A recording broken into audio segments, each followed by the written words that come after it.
చిన్నప్పుడు టీచర్ లేదా తల్లిదండ్రులు బంధువులు నువ్వు పెద్దయ్యాక ఏమవుతావురా అని పిల్లల్ని అడిగితే డాక్టర్ అవుతానో టీచర్ అవుతానో పోలీస్ అవుతానో ఇవే చెప్తూ ఉంటారు. ఎందుకంటే ఇవి ప్రొఫెషనల్ జాబ్స్గా ఆ వయసులో ఫీల్ అవుతూ ఉంటారు చిన్నారులు. సినిమా కార్టూన్స్ ప్రభావం కూడా వీరిపై కొంత ఉంటుంది. ఏం చదవాలో ఎలా ప్రిపేర్ అవ్వాలో తెలియకపోయినా ఫ్యూచర్లో అలాగే కావాలనుకుంటున్నారు. ముఖ్యంగా పోలీస్ కావాలని ఆశపడుతూ ఉంటారు. పోలీసులు అంటే ఓ టీవీ రెస్పెక్ట్, ప్రజలకు మంచి చేయొచ్చునన్న భావన కూడా ఉంటుంది. కానీ బాల్యం అందరికీ ఒకేలా గడవదు. ఒకరికి మధురంగా మరొకరికి భారంగా గడుస్తూ ఉంటుంది.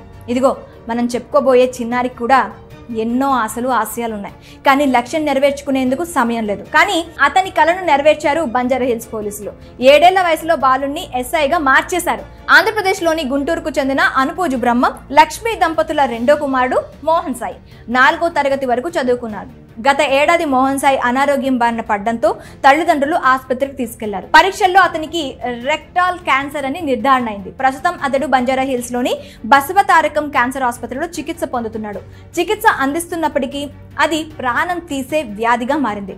బాబు ఆరోగ్యం రోజురోజుకు క్షీణిస్తోంది. దీంతో బాబుకి ఏవేమి కోరికలు ఉన్నాయో అవి తీర్చేందుకు సిద్ధమయ్యారు పేరెంట్స్. చిన్నప్పటి నుంచి తనకు పోలీస్ కావాలన్నది ఓ కల.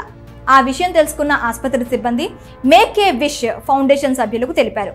మోహన్ విష్ను తీర్చేందుకు బంజారా హిల్స్ పోలీసులతో మాట్లాడారు ఆ ఎన్జిఓ సభ్యులు.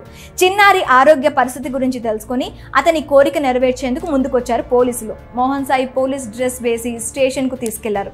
బాబును సాదరంగా ఆహ్వానించారు పోలీసులు. పోలీస్ అధికారిగా కుర్చీలో కూర్చోబెట్టి మోహన్ కోరిక తీర్చారు. బాబుకి Banjara Hills detective inspector Zakir Hussain గౌరవ వందనం చేశారు. ఇక పోలీస్ స్టేషన్ లో జరిగే పని విధానాన్ని అడ్మిన్ సబ్ ఇన్స్పెక్టర్ శివశంకర్ వివరించారు. ఈ చిన్నారికి సబ్ ఇన్స్పెక్టర్ రవీంద్రతో పాటు ఇతరులు బహుమతులు అందజేశారు. కొడుకు మరికొన్ని రోజుల్లో దూరం అవుతున్నాడని తెలిసి ఆ తల్లిదండ్రులు తట్టుకోలేకపోతున్నారు. అయితే అతన్ని పోలీస్ డ్రెస్ లో చూసుకుని మురిసిపోయారు. అధికారులు సల్యూట్ చేస్తుంటే ఆనంద బాష్పాలతో పాటు భవిష్యత్తులో అతడు ఉండడని తెలిసి కన్నీటి పర్యాంతమయ్యారు. అలాగే బాబు కోరిక నెరవేర్చిన సంస్థకు, ఆసుపత్రి సిబ్బందికి సహకరించిన పోలీసులకు ధన్యవాదాలు తెలిపారు. మరి ఈ బాబు కోరికను నెరవేర్చిన తల్లిదండ్రులు, ఎన్జిఓ సంస్థ, పోలీసులు చేసిన సహకారం పట్ల మీ అభిప్రాయం ఏంటో కామెంట్ రూపంలో మాకు తెలియచేయండి.